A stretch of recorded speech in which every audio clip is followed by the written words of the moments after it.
तो दोस्तों आज की इस वीडियो में हम बात करने वाले हैं उम्मीदों के प्रदेश उत्तर प्रदेश के बारे में। लेकिन यहाँ पर अब सिर्फ उम्मीदें नहीं, बहुत ही बड़े पैमाने पर काम होने जा रहा है, जहाँ पर आने वाले सिर्फ कुछ सालों के अंदर भारत का एक अकेला राज्य अमेरिका की सिलिकॉन वैली से अकेले कॉम्पीट करेगा। जी हाँ दोस्तों, योगी सरकार नोएडा में लगभग 200 एकड़ एरिया में बहुत बड़े डेटा सेंटर पार्क की स्थापना करने जा रही है। और सबसे ज़्यादा इम्पॉर्टेंट चीज़ कि इसी अगस्त के महीने से इस प्रोजेक्ट के ऊपर काम होना शुरू हो जाएगा। साथ ही में हमने अपने नए चैनल पर एक और वीडियो अपलोड कर दिया है, तो लिंक आपको डिस्क्रिप्शन में मिलेगा, आप उस वीडियो को ज़रूर देखिएगा। बात करें हम आज के इस प्रोजेक्ट के बारे में, तो उत्तर प्रदेश में सरकार ने फैसला लिया है कि वो नोएडा जिले के यमुना एक्सप्रेसवे औद्योगिक विकास प्राधिकरण के सेक्टर 28 में लगभग 200 एकड़ भूमि के अंदर डेटा पार्क को स्थापित करेगी।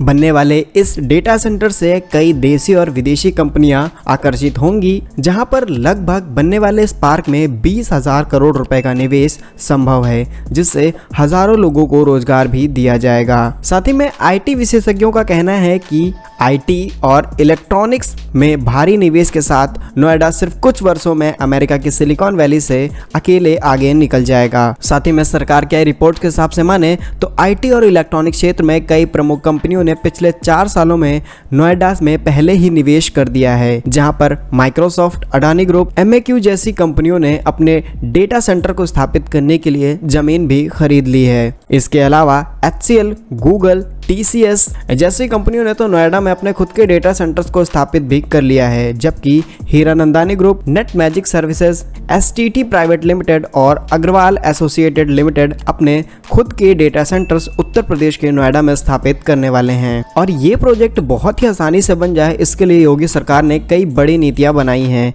इसमें वो निवेशकों के लिए कई छूट देंगे और कई रियायत देंगे, जिससे कंपनियां बड़ी आसानी से आकर्षित हो जाएंगी। साथ ही में अगर हम बात करें नीति 2017 के बारे में, तो इलेक्ट्रॉनिक्स मैन्युफैक्चरिंग के तहत इतनी ज़्यादा रियायत दी गई थी कि 30 बड़े निवेशकों ने आईटी सेक्टर में लगभग 20,000 करोड़ रुपए का निवेश के लिए रुचि दिखाई थी। इतना ही नहीं, सरकार का ये भी कहना है कि नोएडा इलेक्ट्रॉनिक्स मैन्युफैक्चरिंग का हब बनने वाला है। साथ ही में ये भारत का सबसे बड़ा मैन्युफैक्चरिंग सेंटर बनेगा।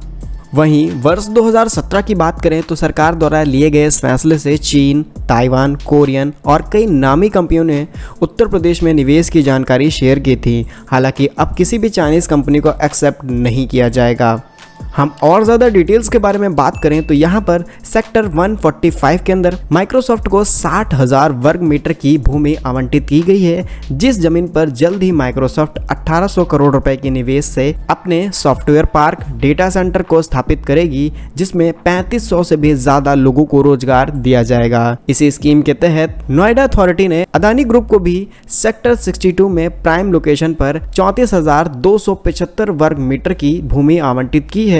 इसी के साथ में सेक्टर 80 में अडानी इंटरप्राइजेस को 40,000 वर्ग मीटर के प्लाट आवंटित किए गए हैं, जिस जमीन पर अडानी ग्रुप 2500 करोड़ रुपए की निवेश की लागत से विश्व स्तरीय डेटा सेंटर को स्थापित करेगा। साथ ही में नोएडा प्राधिकरण के सेक्टर 145 में एमएक्यू प्राइवेट लिमिटेड को 16,350 वर्ग मीटर की एक भूमि खंड आवंटित की गई है। दुनिया की बड़ी आईटी कंपनियों में शामिल MACQ लगभग 250 करोड़ रुपए का निवेश करके अपने इस डेटा सेंटर को स्थापित करेगी। साथ ही में राज्य सरकार ने निवेशकों के लिए 60% फीसदी तक सब्सिडी देने का फैसला लिया है और जमीन खरीदने पर 25% सब्सिडी दी जाएगी। इसी के साथ में पहली बार कंपनियों को स्टैंप ड्यूटी पे 100% की छूट दी जाएगी, जबकि दूसरी मैन्युफैक्चरिंग यूनिट लगाने पर 50% की छूट दी जाएगी। तो ये कुछ बड़े प्लान्स हैं उत्तर प्रदेश गवर्नमेंट के नोएडा में बनने वाले भारत के सबसे बड़े डेटा सेंटर के बारे में।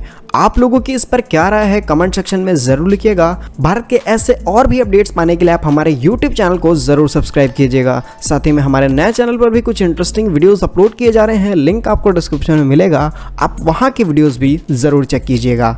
मिलेंगे हम आपको एक नई और इंटरेस्टिंग वीडियो में, तब तक के लिए वंदे मातरम, भारत माता की जय।